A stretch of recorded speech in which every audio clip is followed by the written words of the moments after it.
Welcome back to BMS प्राण channel. आजच्या व्हिडिओमध्ये आपण एकदम 5 मिनिटाच्या आत अवलेह कल्पना एकदम सिम्पली बघूया. ठीक आहे. सगळ्यात पहिले एक श्लोक बघा. क्वाथदी नाम पुण्य पकात घनत्वम सरसक्रिया सोह अवलेह हच्चलेह स्यात्तराय मात्र बोलनिमतः. म्हणजेच काय तर आता क्वाथे आपल्याला ना असं काहीतरी बनवायचंय जे आपण चाटून खाऊ शकतो. चाटून खाण्यायोग्य जे बनवायचं त्याला अवलेह कल्पना असे म्हणतात. सगळ्यात पहिले काय करायचं तर क्वाथ घ्यायचा. आपण स्वरस पण घेऊ शकतो, कल्क पण घेऊ शकतो. स्वरसला क्वाथला त्याला अग्नी द्यायची. अग्नी दिल्यानंतर जे पाणी उकळते ते पाणी उकळल्यानंतर जे घनत्व घन राहते ते घनत्व चाटणं एकदम राहिलं त्यालाच अवलेह कल्पना असे म्हणतात. तर त्यात निर्माण विधीमध्ये घटक द्रव्य प्रमुख आवळा आणि वसा, घटक द्रव्यामध्ये दशमूळ आणि चतुर्जात, प्राक्षेप द्रव्यामध्ये गोदूध आणि कोष्ण जूल आणि मधुर द्रव्यामध्ये साखर. तर असे घ्यायचे. त्याचे उपयोग काय? उपयोग म्हणजे काय तर पाचन शक्तीसाठी सगळ्यात महत्वपूर्ण असते. प्रात काली घ्यायचंय आणि मात्रा एक पर असली पाहिजे. हे झाले त्याचे सामान्य विधी व सामान्य घटक द्रव्य वगैरे. आता अवलेह 3 अवस्थांमध्ये तयार होते. 3 अवस्था कोणती? तर वनस्पतीच्या द्रव्यांना क्वाथादी तयार करणे, साखर आणि गुळ याचा पाक करून तयार करणे आणि मिश्रित प्रक्षेप द्रव्य मिसळून अवलेह पूर्ण करणे. ह्या 3 टाइप्सनी अवलेह कल्पना बनते. आता आपण बघूया त्याचे सिद्धी लक्षणं.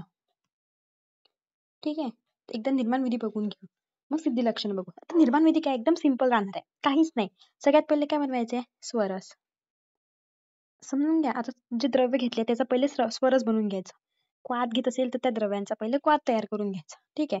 सर्वप्रथम स्वरस अवलेह निर्माण करावा असेल तर आधी स्वरस काढून घ्या.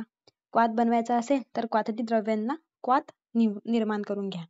नंतर स्वरस आणि क्वाथ मधुर त्यात मधुर द्रव्य टाकून पाचन करून घ्या. स्वरस आणि कल्क तयार केला, जे द्रव्य पाहिजे ते त्याच्यावरून. नंतर त्या द्रव्याचे काय करायचंय? पाचन करायचंय. ठीक आहे.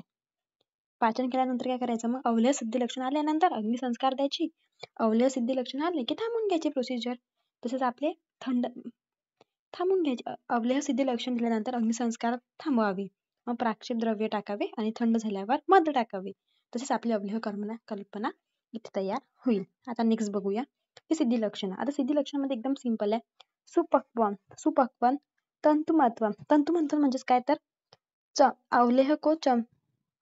अवलेहाला चमचा उठवल्यावर ताण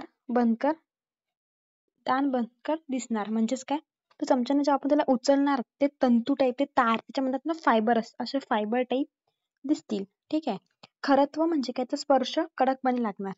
सुपक्वम तंतुमत्वम स्यादव अवलेह अपसु मज्जती. आता अपसु मज्जती पाण्यात टाकल्यावर स्थिरता येते, म्हणजे स्टेबल राहते. ते असं पाण्यात लिक्विड मध्ये टाकल्यानंतर स्टेबल राहील एका जागेवरच. त्यालाच अपसु मज्जती म्हणतात. नंतरच कोणतं आहे तर मग स्पर्श अंगुली मुद्रा. जेव्हा आपण अंगुलीनी त्याला दाबतो बोटात तर त्याची आकृती बनून जाते. म्हणजे अगर हे इथं अवलेह आहे याला आपण असं बोटाने आपला प्रेस केला फिंगर, त्याचे फिंगरचे निशाण म्हणतात. समजलं?